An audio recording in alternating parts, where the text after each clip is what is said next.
మన చిన్నప్పుడు ఎప్పుడో బాల్య వివాహాలు జరిగాయంట.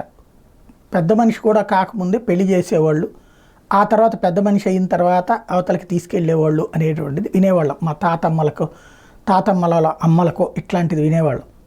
మా నాయనమ్మల దాకా కూడా ఆ బాల్య వివాహాలంటే అప్పటికి 13 ఏళ్ళు 14 ఏళ్ళు పెద్ద మనిషి అయ్యాక చేశారు. తర్వాత రోజుల్లో మాత్రం ఖచ్చితంగా మైనర్ తీరాకనే చేసుకుంటూ వచ్చారు. హిందుత్వంలో ఆ మార్పు భారీగా సాధ్యమైంది. ఇక్కడ ఈ దేశంలో ఉన్నటువంటి ముస్లింలు కూడా ఆ విధంగానే పాటిస్తున్నారు, క్రైస్తవులు కూడా అదే విధానాన్ని పాటిస్తున్నారు. ఏదైతే ఆరోగ్య రీత్యా చెప్పబడినటువంటి విధానాన్ని 100కి 80 నుంచి 85 మంది పాటిస్తున్నారు. ఓ 15 మంది అన్ని మతాల్లో కూడా వేరే విధంగా ప్రవర్తిస్తుంటూ ఉండొచ్చు.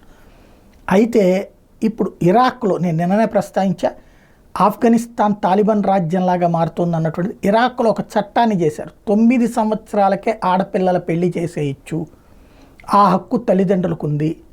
తల్లికి కూడా లేదు, తండ్రికి ఉంది. తండ్రి అనుకుంటే 9 ఏళ్ళు దాటిన తర్వాత అమ్మాయికి పెళ్లి చేసేయచ్చు అన్నటువంటి చట్టాన్ని తీసుకొచ్చారు. దీని మీద అక్కడ ఉన్నటువంటి కొంతమంది యాక్టివిస్టులు ఉద్యమిస్తే వాళ్ళ మీద లాఠీ చార్జీలు జరిగినాయి.